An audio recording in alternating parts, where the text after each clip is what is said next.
Halo semuanya, selamat datang di Sekitar Kita Channel. Di sini kita akan mengeksplorasi berbagai hal menarik yang ada di sekitar kita. Dari fakta unik, kisah sejarah, hingga keajaiban alam, semuanya akan kita bahas dengan cara yang santai, seru, pastinya informatif. Jangan lupa untuk like, subscribe, dan nyalakan lonceng notifikasi supaya kamu nggak ketinggalan cerita-cerita seru yang kita bagikan. Yuk, langsung aja kita mulai karena ada banyak hal menarik yang menunggu untuk kita jelajahi di sekitar kita. Piramida, salah satu 7 keajaiban dunia, pertama dan satu-satunya yang masih ada sampai sekarang.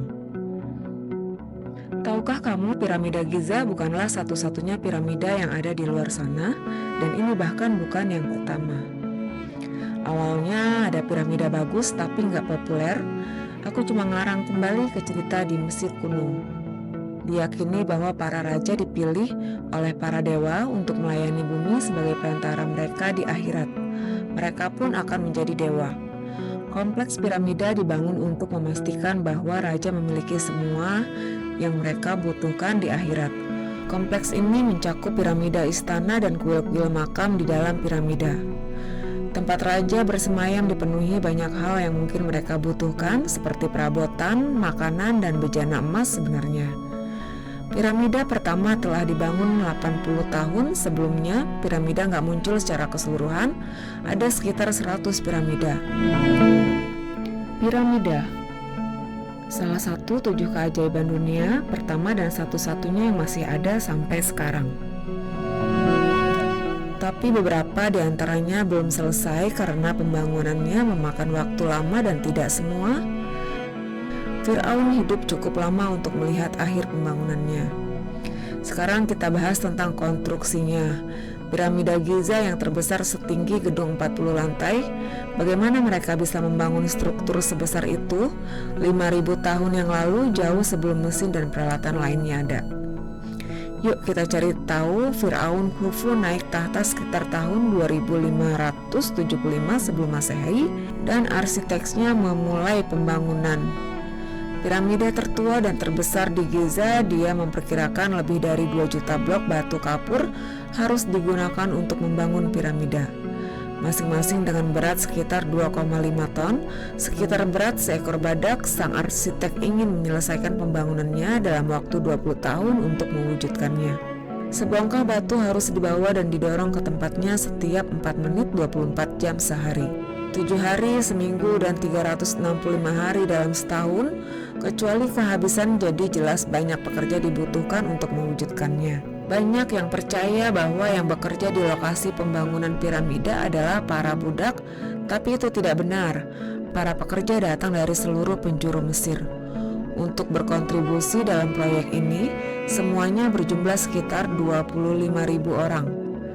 Orang-orang Mesir melakukan semua jenis pekerjaan, mulai dari pekerjaan kasar dan membuat alat-alat, hingga pekerjaan administrasi. Mereka semua bekerja sekitar 10 jam per hari, ditampung dan diberi makan dengan baik, dan secara keseluruhan menjalani kehidupan yang lebih nyaman daripada rata-rata orang Mesir pada waktu itu.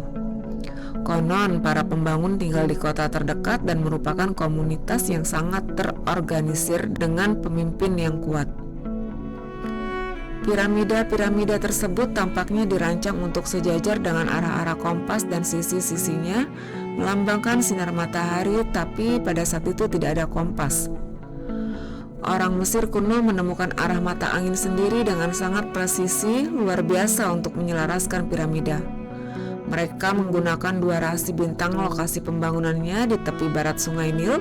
Hal ini juga memiliki makna simbolis seperti halnya matahari terbenam di barat, kehidupan juga berakhir di barat. Piramida kedua di Gaza dibangun untuk putra Khufu Firaun. Cover piramida ini sedikit lebih kecil tapi memiliki patung Sphinx yang terkenal tanpa hidung. Tentu saja aslinya patung ini memiliki hidung, yang terjadi padanya masih menjadi misteri dan tidak ada yang tahu pasti. Memiliki tubuh singa dan kepala manusia, mereka dianggap sebagai penjaga area-area penting yang terkenal ini. Memiliki kepala Firaun, cover dan sedang menjaga.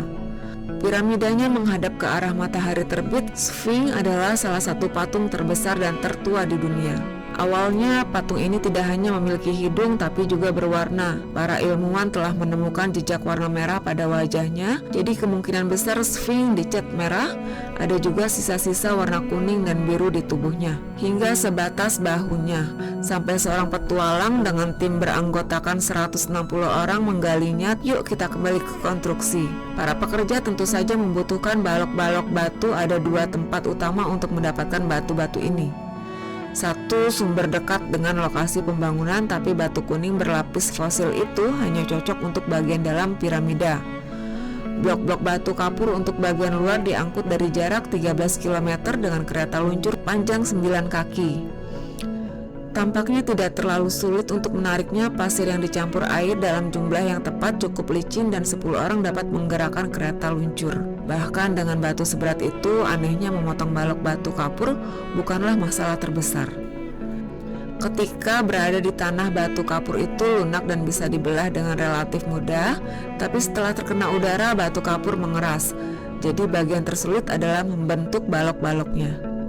Langkah ini sangat penting karena ketidakakuratan sekecil apapun dapat menyebabkan seluruh piramida runtuh. Batu-batu kapur itu ditimbang, dibawa dengan kereta luncur, dibentuk, lalu bagaimana batu-batu itu diletakkan di tempatnya? Nah, ini masih menjadi misteri. Para arkeolog menemukan sisa-sisa sistem tanjakan yang berasal dari masa ketika piramida dibangun. Jadi para sejarawan sependapat bahwa kemungkinan besar bangsa Mesir merancang sistem tanjakan unik untuk memindahkan dan menarik balok-balok batu yang sangat besar. Pendapat yang paling umum adalah bahwa ada beberapa tanjakan landai di sekitar piramida. Mungkin ada jalan di tengah dengan dua tangga di setiap sisinya yang dibangun di atas batu-batu piramida. Tanjakan semakin tinggi seiring bertambah tingginya piramida. Orang-orang mungkin berjalan menaiki tangga sambil menarik batu-batu dengan kereta luncur kayu. Tetapi ini hanya salah satu pilihan. Para ahli lainnya mengatakan jalur tanjakan itu ada di sekitar piramida. Ada juga yang mengatakan itu di dalam piramida. Mungkin kita tidak akan pernah tahu pasti dan selamanya akan tetap menjadi misteri. Batu kapur eksterior piramida dipoles dengan pasir dan batu hingga berkilau di puncaknya. Terdapat batu besar berwarna emas dan perak yang berkilauan di atas Mesir seperti matahari kedua. Jadi begitulah keadaannya 5000 tahun yang lalu. Sekarang tentang interiornya. Anehnya tidak banyak yang ada di dalam piramida. Sebagian besar hanya berupa batu padat dengan ruang terbuka yang sangat sedikit. Yuk kita lihat sekilas ke dalam. Dari pintu masuk ada dua tangga, satu menuju ke bawah, satu lagi ke atas. Keduanya membawa kita ke kamar-kamar, ada 3 diantaranya di dalam. Kenapa begitu? Rupanya di sepanjang pembangunan ruang makam harus disiapkan setiap saat untuk berjaga-jaga.